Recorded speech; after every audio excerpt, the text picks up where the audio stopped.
Brianna, when you're ready. My name is Brianna Rapp, and I'll be discussing the comparison between Eastern and Central Europe to the U.S. So first, I'm going to discuss the parenting styles. So there's two main key differences in the parenting styles, and one involving the family values and how family time is spent, and then the values insinuated on the children. So first, I'll be discussing the family time. So quality family time was spent in the Polish families more at dinner time, and they spent this time building those bonds, using this quality time, like asking about life, as well as the U.S. uses family time at dinner was to more develop these cognitive skills. And so next is how the family time, or what it means to be successful for the children. So Polish families really focus on good character as well as being polite and overall being a good person. And then the U.S. families really focused on being well cooperative, even-tempered, and very easily to manage, especially with the younger children in those developing stages. So next is learning. So learning is actually seen very different in these two aspects. So first, schools emphasize different learning tactics. And so, actually in Czech Republic, they really emphasize social and emotional intelligence and learning in the classroom. So this was due because in World War II, there was a lot of distrust in this region, so they really had to emphasize emotional intelligence and managing these skills. Well, in the U.S., this wasn't seen as much since it wasn't as much of an issue. And then next is the cognitive skills. So they actually saw that cognitive skills was related to the interpersonal trust. So as interpersonal trust increases, cognitive skills increases as well. So in Austria, they saw there was a 5.5 difference, with US being a little bit higher since they have a little bit more trust in the school system. So there wasn't as much differences in the diet background, and I would relate this a lot to the large impact that Eastern and Central Europe has on the US as far as diet goes. But the main ones that I really saw was through health and nutrition. So Germany was actually seen to have about a 5.5 or 15% polyunsaturated fat caloric intake. So that means the polyunsaturated fats, that's how many calories came from their total caloric intake. Well, the recommended is about 6%, and the US is actually comparable in this measure. So the next is the differences in attitudes for health and food. So when there was a survey asked about what it means to be natural, and both defined natural as a negative. So what I mean by negative is the absence of something. So in this case, the absence would be the additives as well as mineral processing. And then when asked about GMOs, both describe GMOs as negatives and something they would want to avoid in their diet. So overall, US and Central Europe had similar aspects. And then the ingredients. So I made Bohemian kolaches.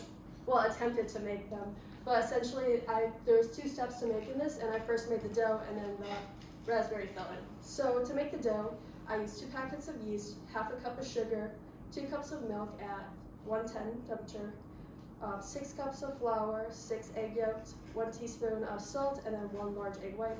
And then the raspberry filling, so I used 12 ounces of raspberries, or 2 of the smaller containers in the store, half a cup of stevia, and then 1/4 cup of stevia, half a cup of water, and then 3 teaspoons of cornstarch, which was important of making this consistency. Now for my demonstration.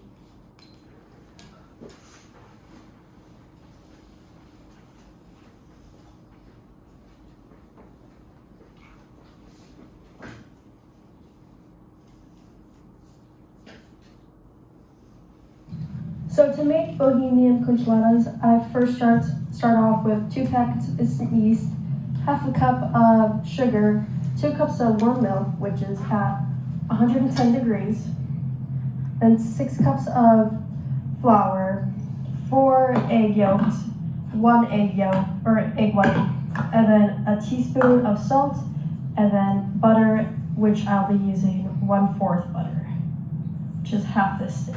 So to make Bohemian Kochletas, I'm first gonna do 2 steps to this, and first is making the dough and then the filling part, and it's a pastry that originates from Eastern Germany and Western Czechoslovakia, or old Czechoslovakia, but now today Czech Republic. Next, I'm gonna dissolve 1 tablespoon of warm milk into the 2 packets of yeast. and then I'm gonna let that rest for 10 minutes after I mix it. So next, in a large bowl, I'm gonna combine the 6 cups of flour, the half cup of sugar, the 4 beaten eggs, and then the 1 teaspoon of salt into a larger bowl, and then I'm gonna mix that until it's even consistency. Then next is to beat the yolk and add that into the dry mixture along with the eggs. Next, add all the ingredients and mix. So once you've added everything and mixed it a little bit, try to fold it over just to get that nice consistency because it's a lot of dough. So the dough should be looking like this, very doughy, but then we're gonna add a wet washcloth over it and let it sit for 10 minutes. So for the yeast, I use fast rising yeast, but if you don't use that, you have to let it sit for 1 hour instead of 10 minutes. So for the raspberry filling part, I use 2 containers of raspberries, 3/4 cups of Splenda, and then I used about a cup of water. And this will be going into the stove top, like a frying dish. And then I combine the two, the stevia and the water. It's already dissolved a little bit, and now I'm gonna put that on low heat and let that simmer until it gets to a nice warm temperature.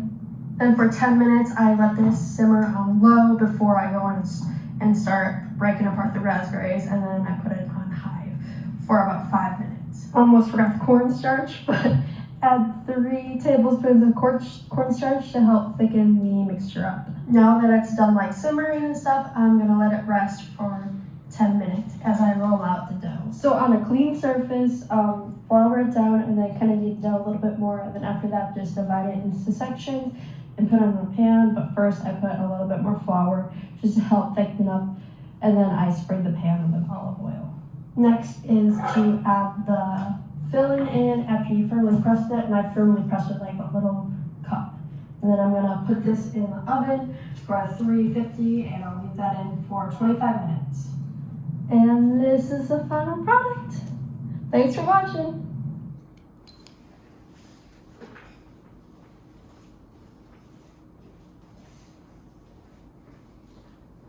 We're at 6 minutes and 57 seconds.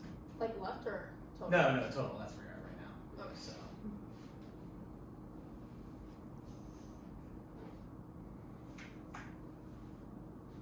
What's that?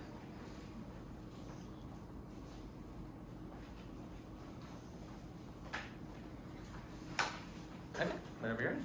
So there was 2 unique changes I made, and first was I opted out for a homemade raspberry filling instead of the canned raspberry filling, and this decreased the sugar content and as well as the caloric content. So originally it started off with about 164 calories, and then after I switched this out, it was 134 or 32, and this decreased it by about 32 calories.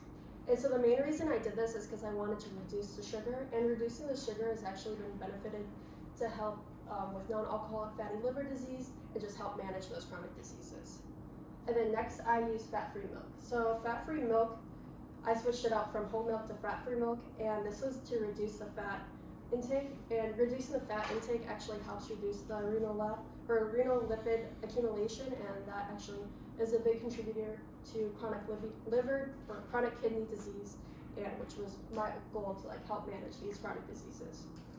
So next is my exploration. So first I use Bio 140 or the Unity of Life, and we actually discussed the macronutrients and how the building blocks such as protein, sugars, and fats really all contribute to this, and how the imbalances can actually impact chronic diseases. And as discussed in the unique changes, I really wanted to help manage these chronic diseases because there's a large uprising of them.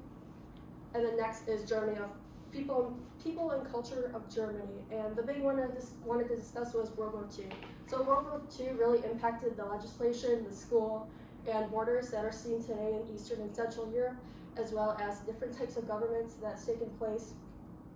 And the course really reflected on how these wars really affected these people and the regions of it. So World War still has a lot of deep roots of trauma, especially with the older generations that can be seen through the children today. And that was kind of seen in the school systems and how they wanted to kind of build that trust up, since there was such a lack of distrust in these old regions, as well as Central and Eastern Europe, which these were really impacted at this time, because of the Soviet Union taking over these borders. So in conclusion, we can see culture is multidimensional. You can see it through schools, different legislation, diet, as well as parenting styles and how children learn in general. And history impacts culture. This was seen in the World War II when discussed in my exploration slide, and how it impacted legislation. And then even a simple dish can connect people across generation countries, and this was with the pastries that I made. And culture helps give people a sense of unity even when across the world.